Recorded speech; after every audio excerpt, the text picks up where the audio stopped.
Gente, é um prazer imenso estar aqui com vocês. Thalita, obrigada pela essa bênção que foi esse louvor. Eu amo a Ludmilla Ferber. Deus sabe que eu adoro essa música.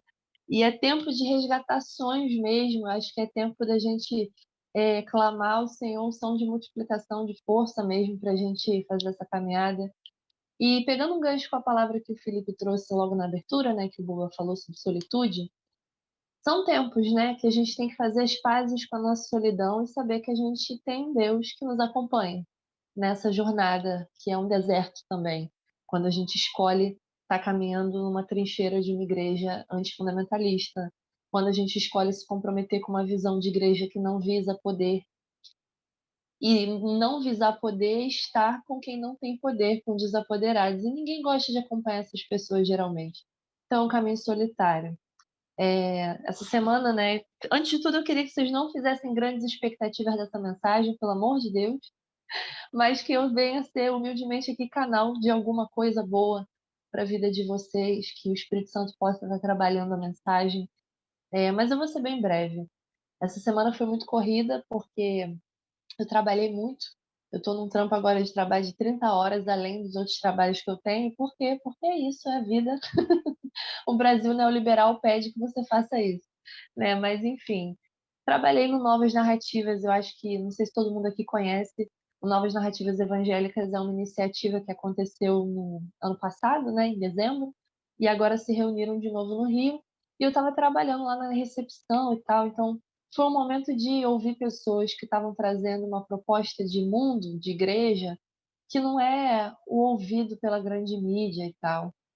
E entre tantos convidados hypados, tem aquela coisa, né? Pô, a lista de presença do evento. Leonardo Gonçalves, o pessoal do Preto no Branco, não sei o quê. Além disso, tinham pessoas ordinárias, ordinárias assim, do cotidiano, que nem eu e você, sonhando um mundo possível, sonhando uma nova igreja.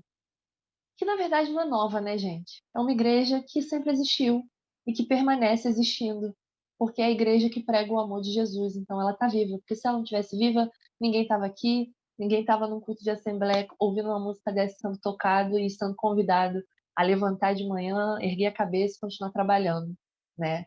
E aí o texto que eu quero trazer para vocês é sobre uma demanda especial que eu tive, porque eu tô numa de, não sei se vocês estão nessa, mas eu fico, caramba, a gente prega tanto no evangelho de conversão, de transformação, de restauração, que acredita muito na mudança de qualquer indivíduo. Eu acredito. E no dia que eu não acreditar nisso, eu pego minha Bíblia, rasgo, vou embora e cago pro evangelho. Que para mim, Jesus é essa pessoa de potencial transformador que olha para mim com todas as minhas limitações e me permite ser a melhor versão de mim mesma, não para mim, mas para o meu próximo. E aí eu fiquei pensando muito nisso, porque a gente trabalha com uma visão, com uma perspectiva de entender o oprimido, de saber que existe um trabalho que a gente pode fazer de transformação da vida social dessas pessoas e que elas podem mudar dentro da marginalidade, numa situação de risco, enfim, vários cenários. A gente acredita na mudança.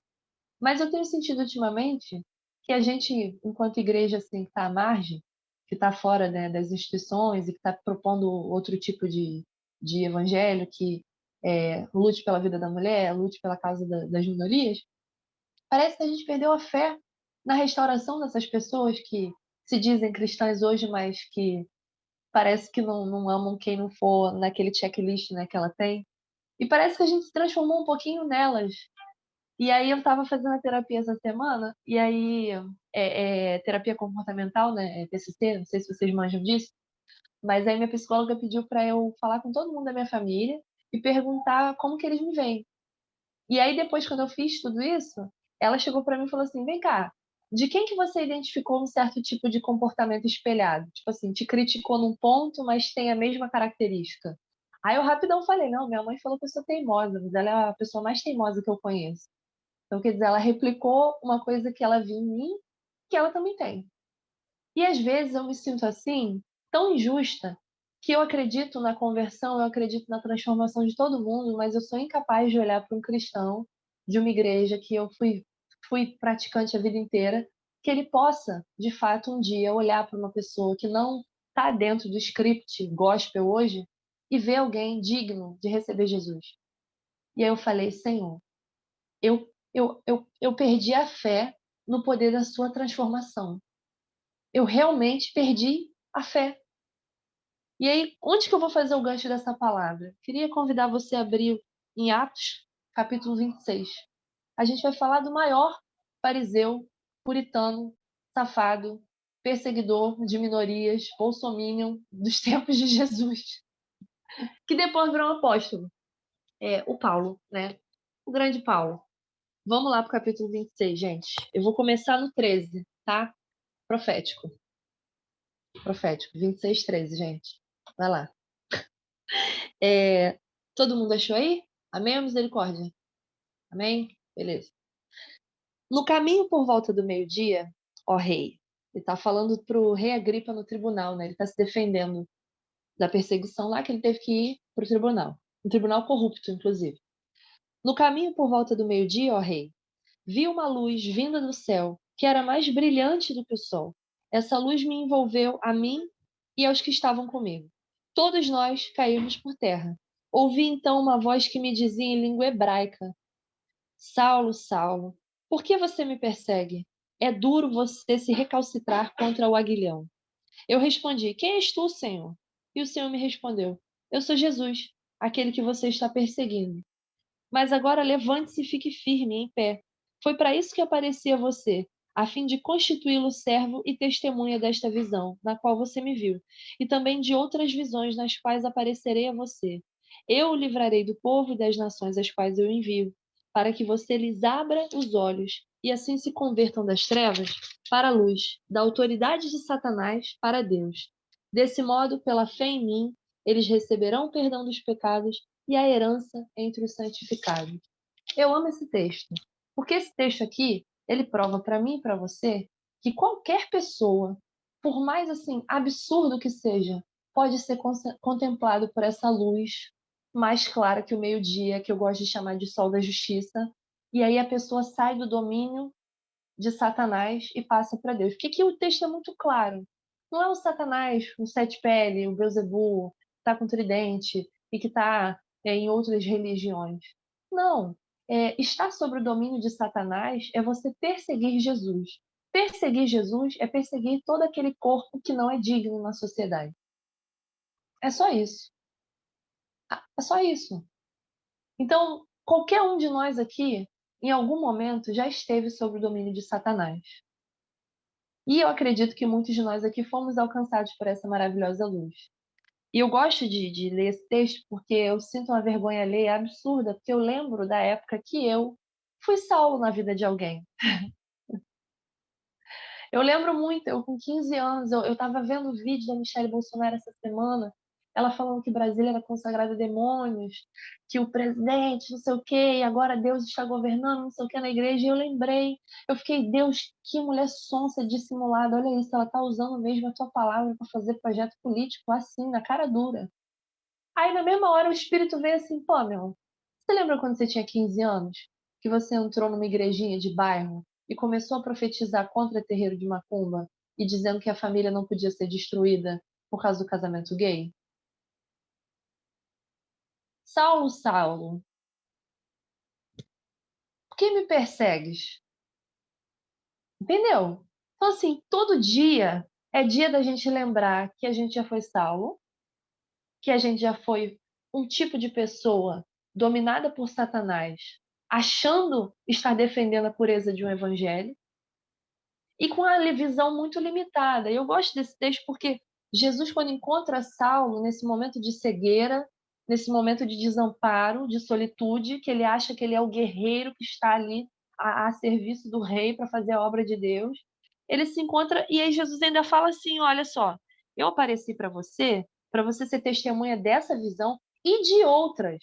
Não é somente aquela, são outras que ele não foi capaz de discernir e talvez ele não vai ser outras visões de outras pessoas, de outras realidades, de pessoas que abraçaram o Deus, né? Que às vezes não foi numa visão do sol do meio-dia no deserto, mas foi em outro tipo de encontro.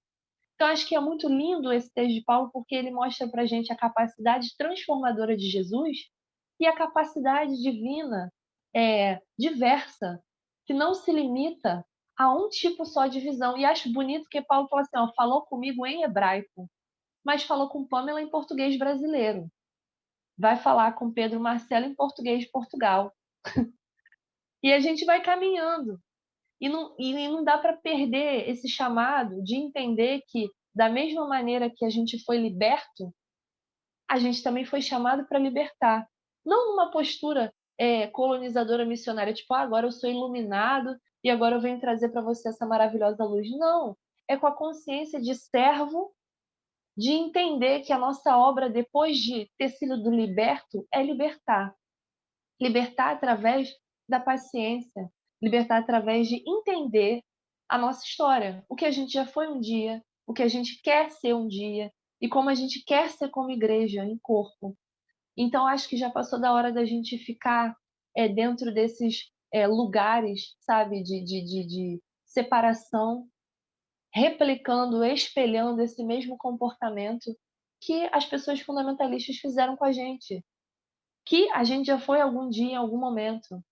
E aí eu fecho essa reflexão e abro para vocês, que é a parte que eu acho muito legal, que é isso. O Paulo ele não inventa a roda.